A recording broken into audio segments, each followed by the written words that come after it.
एक बहुत पुरानी बात है। एक जंगल में दो पक्के दोस्त रहते थे। एक था गीदड़ और दूसरा था ऊंट। गीदड़ काफी चालाक था और ऊंट सीधा साधा।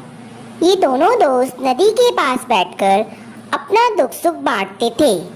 दिन गुजरते गए और उनकी दोस्ती गहरी होती गई।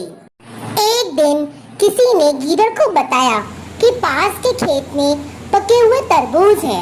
यह सुनते ही गीदड़ का मन लालच से भर गया, लेकिन वह खेत नदी के उस पार था। अब नदी को पार करके खेत तक पहुंचना उसके लिए बहुत मुश्किल था, इसलिए वह नदी को पार करने की तरकीब सोचने लगा। सोचते सोचते वो ऊंट के पास चला गया। ऊंट ने दिन के समय गीदड़ को देखकर पूछा, मित्र तुम यहाँ कैसे? हम तो शाम को नदी के किनारे मिलने वाले थे। तब गीदड़ ने बड़ी चालाकी से कहा, देखो मित्र, पास के ही खेत में पके हुए तरबूज हैं। मैंने ऐसा सुना है तरबूज बहुत मीठे हो, तुम्हें उन्हें खाकर बड़ी खुशी होगी, इसलिए मैं तुम्हें बताने के लिए चला आया। ऊंट को तरबूज की काफी पसंद थे, तो वो बोला, वाह तरबूज, मैं अभी उस गांव में जाता हूँ। मैंने बहुत दिनों से तरबूज खाए नहीं हैं। ऊंट जल्दी जल्दी नदी पार करके खेत जाने की तैयारी करने लगा।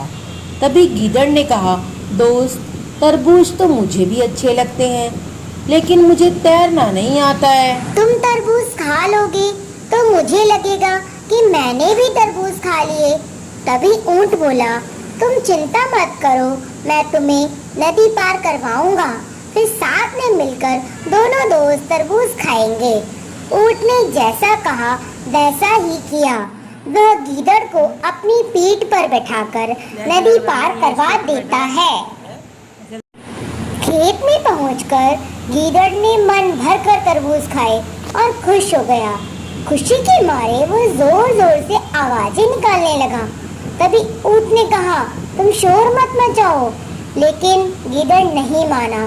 गीदड़ की आवाज सुनकर किसान खेत के पास आ गए।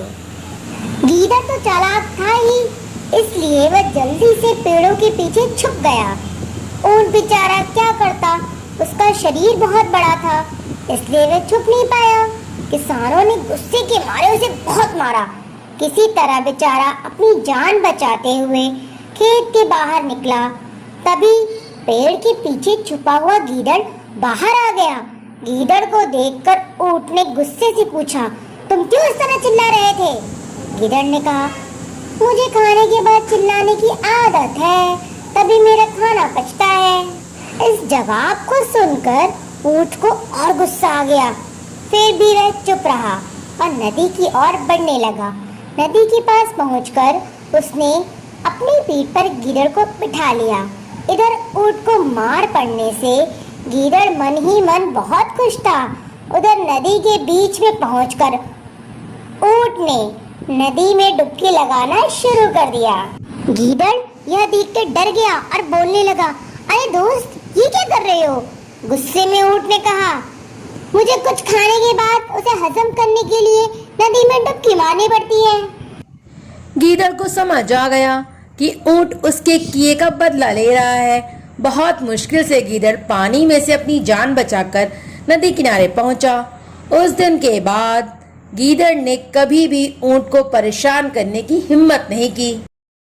तो दोस्तों, इस कहानी से हमें यह सीख मिलती है कि चालाकी नहीं करनी चाहिए।